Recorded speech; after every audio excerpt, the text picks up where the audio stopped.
Take the number 6. Its divisors, the numbers that fit inside it, are 1, 2, and 3. Add them 6. The number rebuilds itself from its own parts. Try 28. 1, 2, 4, 7, 14. Sum 28. Again. The Greeks called such numbers perfect, and they found exactly 4. 6, 28, 496, 8,128. Then the trail went cold for 1,000 years. Today the count stands at 52. The newest one is 41 million digits long, and the simplest question about them has resisted every mathematician since Euclid.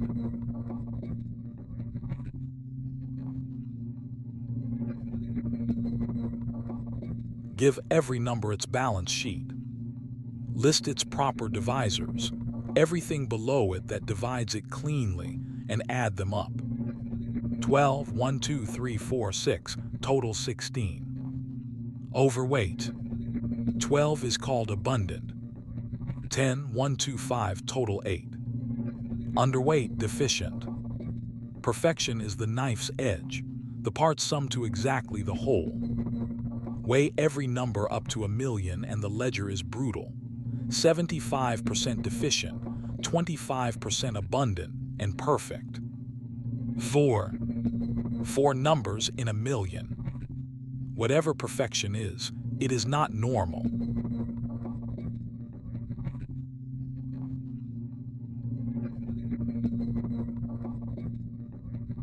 Euclid, around 300 BC, found the machine that makes them. Take the doubling sequence, 1, 2, 4, 8.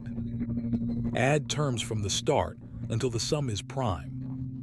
1 plus 2 is 3, prime.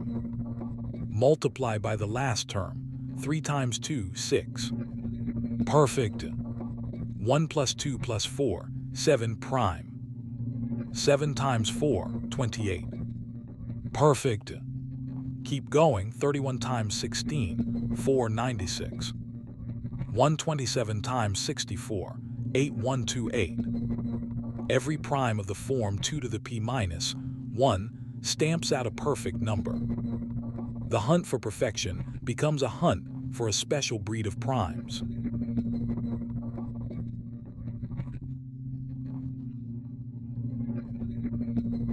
Here is the trap that swallowed centuries. 2 to the p minus 1 seems to be prime whenever p itself is prime. 2, 3, 5, 7 all work. So 11 should work. 2 to the 11th minus 1, 2047. And 2047 is 23 times 89. Composite. The pattern lied. Medieval lists of perfect numbers confidently included numbers that weren't, built on primes that weren't. Each candidate must be tested on its own, and the candidates grow astronomically fast. That is why the 5th perfect number took 17 centuries to find.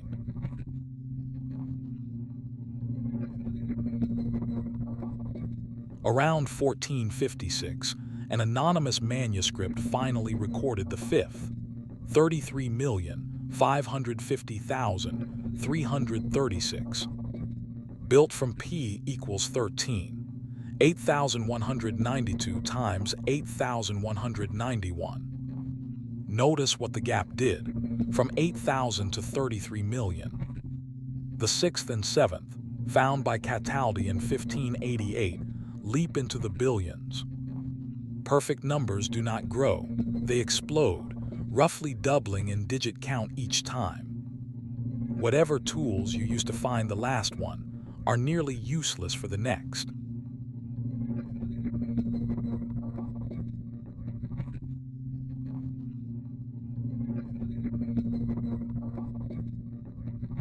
"2,000 years after Euclid, Euler closed the loop. Euclid showed his machine makes perfect numbers.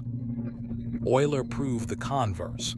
Every even perfect number comes from Euclid's machine. No exceptions. The classification of even perfection is complete. one of the oldest finished theorems in mathematics, with 20 centuries between its two halves. Every even perfect number is triangular, ends in 6 or 28, and encodes one Mersenne prime. The even case solved forever, which leaves the other case.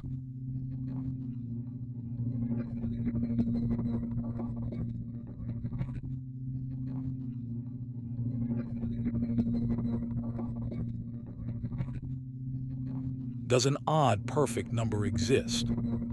This may be the oldest open problem in mathematics. 23 centuries. No proof. No counterexample. What we have is a wanted poster. If an odd perfect number exists, it is larger than 10 to the 1500. It has at least 10 distinct prime factors.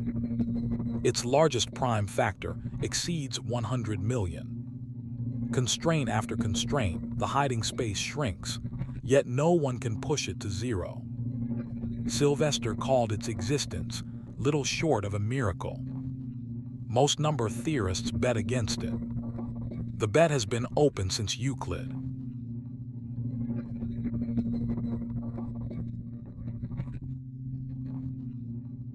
Perfection has a social variant. Take 220 and 284. The divisors of 220 sum to 284. The divisors of 284 sum back to 220. Each number rebuilds the other. Amicable numbers, friends. Pythagoreans wore them as tokens of friendship. Medieval numerology prescribed them in love charms. Fermat and Descartes dueled over new pairs. Euler typically found 59 at once. And a teenager, Niccolò Paganini, in 1866, spotted the tiny pair everyone missed, 1184 and 1210. The divisor ledger, it turns out, hides an entire ecosystem.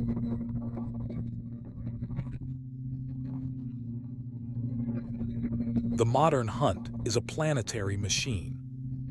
GIMPS, the great internet Mersenne prime search, has volunteers computers testing candidates around the clock since 1996. Every record prime of the modern era is theirs.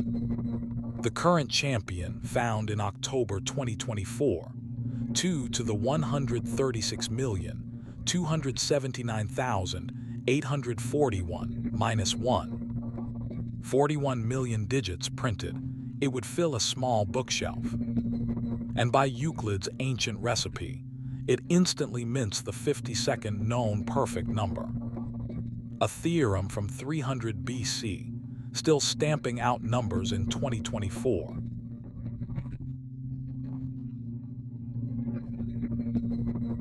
Step back and look at the whole ledger.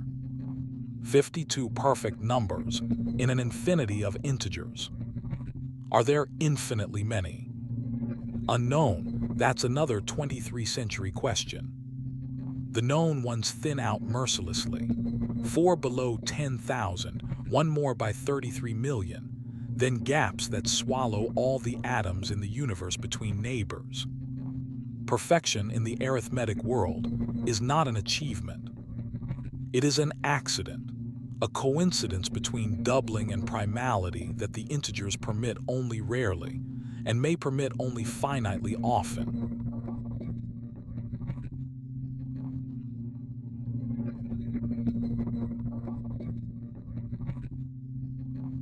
Why does anyone chase these? No bridge is built on a perfect number. But the hunt keeps paying for itself. Testing giant Mersenne candidates stress tests hardware so well that chip makers use it to catch faulty processors. The fast arithmetic, invented for the search, powers modern signal processing. And the divisor function at the story's heart runs through cryptography and analytic number theory. Mostly, though, the reason is older than usefulness. A question a child can ask: does a number equal the sum of its parts? That 23 centuries of adults have not fully answered.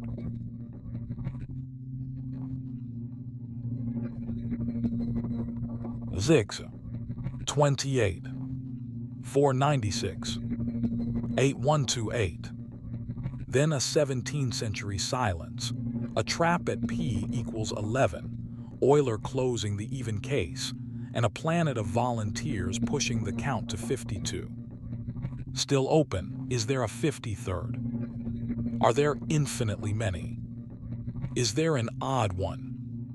The oldest hunt in mathematics is still running, and anyone's computer can join it tonight.